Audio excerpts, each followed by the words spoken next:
Okay, this is a bit complicated, I'm a bit tired, so bear with me. There is a student campaign, not just student campaign, in the university at the moment to get the university and the colleges to not invest in arts. Sorry? To invest in arts. Invest in arts. Yes. And our central problem in it is I think what you have touched on quite a lot, which is the fact that there is no central organisation, there is no central sort of financial organisation specifically here in the university. Doing what? Sorry? About organising resistance to arms sales? About the university's investments and how the university and how the colleges and departments invest. Okay. So each of these entities is on its own.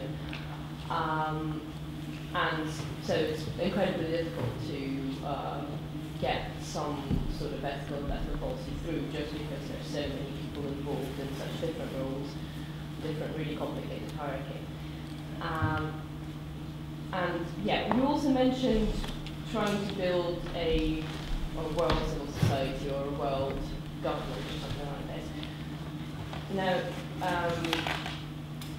would it be, and you said that it's not productive for us to do something with Cambridge as a whole, but if we can't really do something with Cambridge I didn't say that. I mean, everything that I said was forget about Cambridge as a whole. But anyway, go on. So yeah, I'm just trying to think about how, if we can't get Cambridge as a whole to, for example, disinvest from arms, how are we going to get the world to do it? Okay, well, I mean, my answer really is that we all face dozens of political choices every day about whether when somebody's nasty to us on the bus we talk back to them or let it go, and all these things. And so the first thing is, you know, you have to decide, you have to pick something you're going to stand for. And I always tell, this happened to me a lot. I mean, when in the 1990s we organized campaigns about Angola, about Shell in Nigeria, about Rwanda, and so on, and there was so many possibilities, and so what I would say to people is, I mean, you have to decide on a very pragmatic basis whether you're going to stand for something or not. You can't afford to wait for an organization to exist. And also you can't be sure how far you're going to take it. So if you start pushing in a certain direction, let's say arms sales matters to you, investment policy matters to you, then you have to start finding opportunities to express this individually.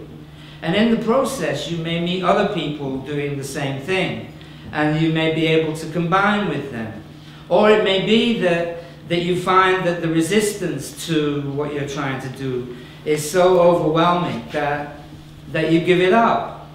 But I mean, when I talked about a network society, I mean, one of the things that the internet has made possible is that you don't have to wait to be told, you know, that there is an organization that will publish your book.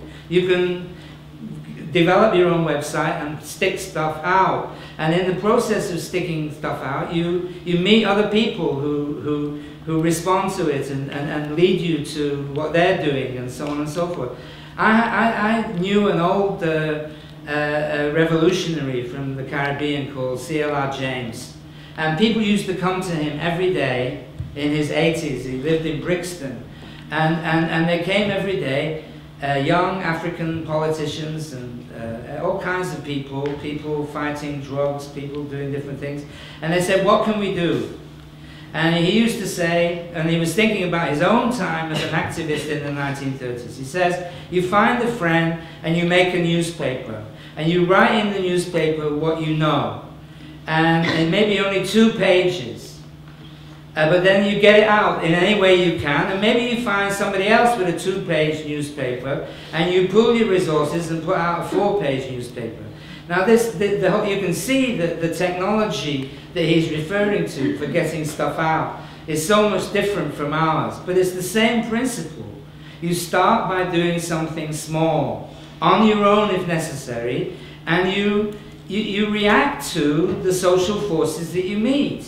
And maybe, you know, there will be a time when you discover that it's not worth it, really. I mean, at least not now. I mean, there are many, many things that I care about that I've never engaged in politically, because I couldn't see the point then, given all the other commitments that I had. So, and you know, I think the central, I mean, you really haven't been listening to my talk, which is that the point about Cambridge is that there isn't an overarching whole. That people historically have struck out in their own direction and done their own thing, and in the name of a tradition that Cambridge shares, but in a very particular way. So, but I think, you know, I mean, you know, fortunately, the idea of party politics is past its sell-by date. I mean, it's obvious, you know, we have party government and nobody goes to vote for it. And you know, I mean, you don't. I mean, it used to be the case, you know, that you had to wait until you found a party that was pursuing the line that you wanted to pursue. But in fact, that's no longer the case. You don't have to wait for a party. You can just set up your own blog, you know, and see if you can attract any customers.